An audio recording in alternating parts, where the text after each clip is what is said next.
Ben ritrovati in diretta su Telefriuli. Le aziende agricole del Friuli Venezia Giulia fanno i conti con gli aumenti delle materie prime, un più 130% per quanto riguarda i mangimi, più 170% per i carburanti. L'allarme è stato lanciato alla Camera di Commercio di Udine alla presenza del segretario nazionale Coldiretti, ma è stata anche l'occasione per illustrare le opportunità della nuova politica agricola comunitaria. Sentiamo Daniele Paroni. Grazie della linea, abbiamo raggiunto la Sala Valduga in Camera di Commercio a Udine, sono con Anna Turato, delegata regionale per i giovani di Coldiretti FVG. Oggi si parla della nuova PAC, è un'opportunità per un'agricoltura che boccheggia. Sì, assolutamente. Noi oggi abbiamo in Friuli Venezia Giulia questa tappa regionale di un tour che è nazionale, che vuole appunto portare a raccontare ai giovani quelle che saranno le novità della nuova PAC 2023-2027. Quindi abbiamo insomma raccolto un gruppo di giovani agricoltori proprio per capire effettivamente quelle che saranno le novità e questa famosa nuova architettura verde. Oggi un grande risultato, abbiamo ottenuto 1,5 miliardi sul piano nazionale di ripresa e resilienza. E cosa succede? I giovani hanno il 20% in più di intensità d'aiuto, perciò possono installare pannelli sulle strutture delle proprie aziende agricole, che siano laboratorio o stalle, e hanno il 60% di contributo in conto capitale, perciò oggi si ne discute delle opportunità. Senta, con la nuova PAC in Friuli Venezia Giulia quanti fondi ci saranno sul piatto?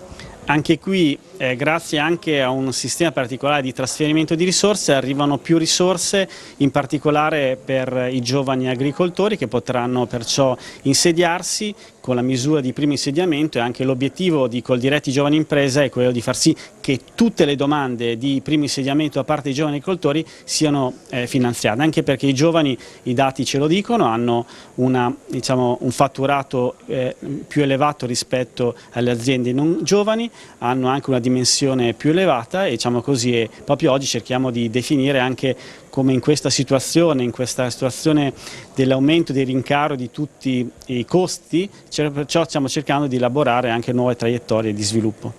Senta, concludendo, mandare avanti un'azienda agricola media con il caro energia, quanto è inciso in termini percentuali? Qui ha inciso, per esempio, noi abbiamo un rincaro del 170% per quanto riguarda i concimi, e qui in particolare in Friuli Venezia Giulia, molto legato alla cerericoltura, ha inciso, così come ha inciso l'aumento del 130% del gasolio, ma anche poi in tutti gli altri costi, l'aumento per esempio del veto, tutti i costi sono aumentati, e da qui dall'altra parte non sono aumentati anche i prezzi. E qui noi abbiamo anche sostenuto una legge contro le pratiche sleali. Occorre applicarla per garantire prima di tutto agli agricoltori che vengano pagati i costi di produzione sempre attraverso questa contrattualistica, e poi da lì si parte per avere una giusta remunerazione. Bene, dalla Sala Valduga è veramente tutto, restituisco la linea allo studio. Ora ci colleghiamo con Daniele Micheluz, che si trova a Montaperta di Taipana, dove sta per essere liberato un esemplare di gatto selvatico che è stato ritrovato in zona lo scorso autunno ed è stato curato al centro recupero fauna selvatica di Campoformido, e oggi appunto tornerà in natura. Buongiorno dal santuario della Santissima Trinità di Monte Aperta a Taipana. Lo vedete qui in questa gabbietta c'è un esemplare di gatto selvatico femmina che è stato ritrovato proprio qui in questa zona. Oggi verrà liberato. Siamo intanto con Maurizio Zuliani, che è il responsabile del centro fauna selvatica, del recupero di fauna selvatica di Campoformido. Allora, questo esemplare sarà liberato tra poco. Quando è stato trovato? Che storia ha? Beh, è stato trovato il 20 settembre di notte alle 9:30 circa di sera da una signora Viviana, perché sappiamo solo il suo nome, a cui abbiamo dato il nome Vivi, proprio vegetazivo un po', no? E quindi adesso siamo qui, l'abbiamo allevato, l'abbiamo curato, allevato grande, è nato in seconda cucciolata questo, perché i gatti nascono verso fine aprile, e quindi questo probabilmente ha avuto una seconda chance per poter nascere e vivere. È stato trovato qui, proprio in questo anfratto qui, in questo orrido qui, da questa signora, e adesso siamo qui proprio dopo quasi 6 mesi, 7, a poterlo liberare. Eh sì, e insomma lo avete curato, lo avete allevato, con noi c'è anche il dottor Stefano Pesaro dell'Università di Udine, veterinario, insomma come sono stati questi mesi di cura per questo esemplare che insomma un gatto selvatico insomma, non è una rarità ma quasi. No, beh, sicuramente non è raro, però è un animale molto critico, vengono considerate come un po' il fantasma dei boschi. L'animale è stato seguito da un punto di vista sanitario per tutto il periodo della degenza presso il centro di recupero gestito appunto dal signor Giuliani e dalla moglie.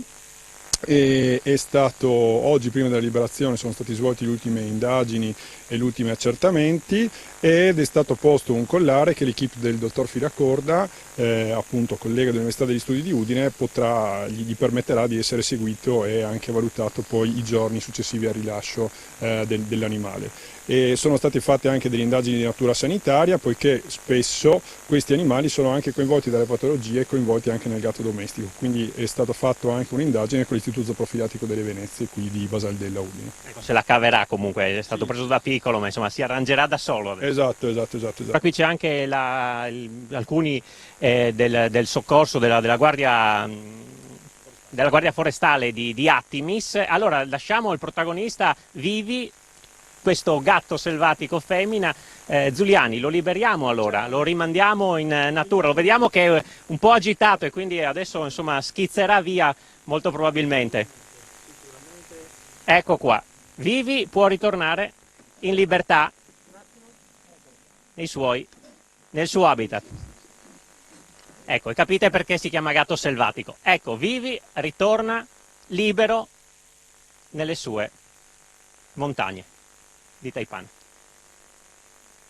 Grazie a Daniele Micheluzzi e grazie a voi per aver seguito. A voi la linea, buon pomeriggio.